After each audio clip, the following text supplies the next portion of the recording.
नमस्कार, न्यूज 18 देख रहे हैं आप और आपके साथ मैं हूं अंशिका पाठक। माँ जिंदगी का विश्वास होती है, माँ जीवन का संबल होती है, माँ जीवन का सहारा होती है, माँ जीवन की आस होती है, माँ जीवन का सार होती है। बच्चों के लिए माँ दुनिया है, भगवान है, सब कुछ होती है। और रही बात बच्चों की, तो बच्चों से ही माँ है। बच्चे माँ की दुनिया होते हैं। औरत चोर हो, डाकू हो, कातिल हो, कुछ भी हो, लेकिन वो अपने बच्चे के लिए सिर्फ माँ होती है। मेरठ मामले में मुस्कान की 8 साल की बेटी पीहू जहां हर दिन उसे याद करके रो रही है, तो वहीं अब मुस्कान के चेहरे से मुस्कान गायब हो गई है। जेल में मुस्कान चीख चीख कर रो रही है। उसे अपनी बेटी पीहू की याद आ रही है। जी हां, पति सौरभ का कत्ल कर लाश के टुकड़े करने वाली मुस्कान जेल में रामायण सुन रही है। बैरक में एक बुजुर्ग महिला बंदी उसे रामायण सुना रही है। सोमवार को राम के जन्म की कहानी सुनते ही मुस्कान रोने लगी।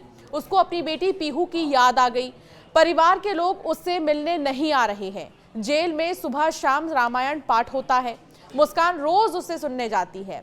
साहिल मुस्कान की आज न्यायिक हिरासत के 14 दिन पूरे हो जाएंगे। अब पुलिस उनकी रिमांड नहीं लेगी। पुलिस का कहना है कि हमारे पास हत्याकांड के पर्याप्त सबूत हैं, इसलिए रिमांड की जरूरत ही नहीं है। पुलिस ने रिमांड अर्जी दाखिल नहीं की है। जेल प्रशासन के मुताबिक जेल से ही उनकी वर्चुअली पेशी कराई जाएगी। तय है कि कोर्ट उनकी न्यायिक हिरासत को बढ़ा देगी। फिलहाल मुस्कान और साहिल जेल में ही रहेंगे। रविवार को सांसद अरुण गोविल जेल में आए थे। उन्होंने बंदियों को रामायण दी थी। मुस्कान ने भी रामायण ली, मगर वो रामायण पढ़ नहीं पा रही है क्योंकि उसकी एजुकेशन क्लास 9 तक की ही है और रामायण क्योंकि अवधि में लिखी होती है तो उसे और भी ज्यादा मुश्किलें हो रही हैं। वो सामान्य हिंदी तो पढ़ लेती है लेकिन चौपाइयां नहीं पढ़ पाती है, इसीलिए वो अपनी बैरक में मौजूद एक बुजुर्ग महिला से रामायण सुन रही है। इसके अलावा जेल में हर रोज रामायण पाठ होता है। मुस्कान वहां जाकर रामायण सुनती है। तो वहीं जेल सूत्रों के अनुसार जेल में मुस्कान को दूसरी बंदी महिला ने रामायण का बालकांड सुनाया। इसमें जैसे ही राम जन्म की कहानी आई, उसे सुनकर मुस्कान अपनी बेटी को याद करने लगी और चीख चीख कर रोने लगी।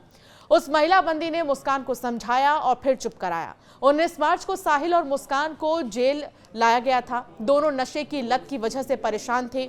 उनकी काउंसलिंग तक करानी पड़ गई थी, मगर अब धीरे धीरे दोनों नशा नहीं मांग रही हैं, ऐसा दावा जेल प्रशासन कर रहा है। फिलहाल 14 दिन के जेल में सिर्फ शुरुआती दिनों में दोनों नशा न मिलने के कारण बेचैन हो रहे थे।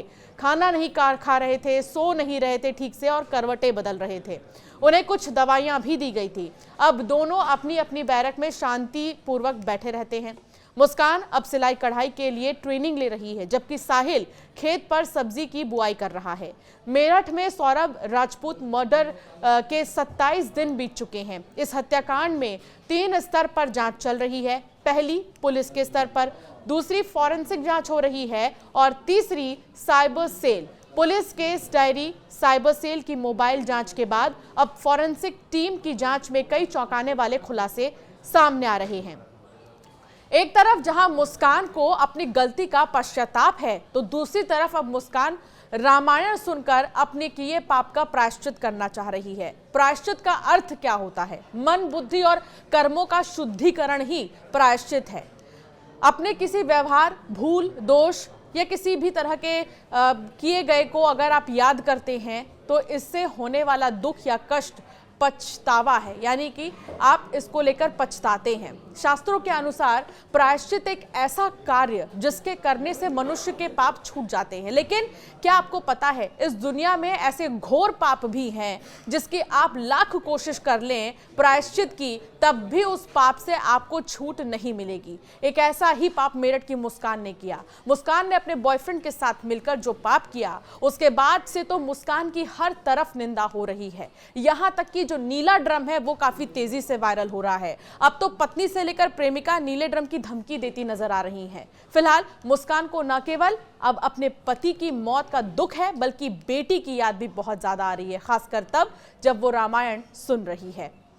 आपका क्या मानना है इस वीडियो पर? जरूर हमें कमेंट कर बताएं और ऐसे कई वीडियोस के लिए हमें सब्सक्राइब करना ना भूलें।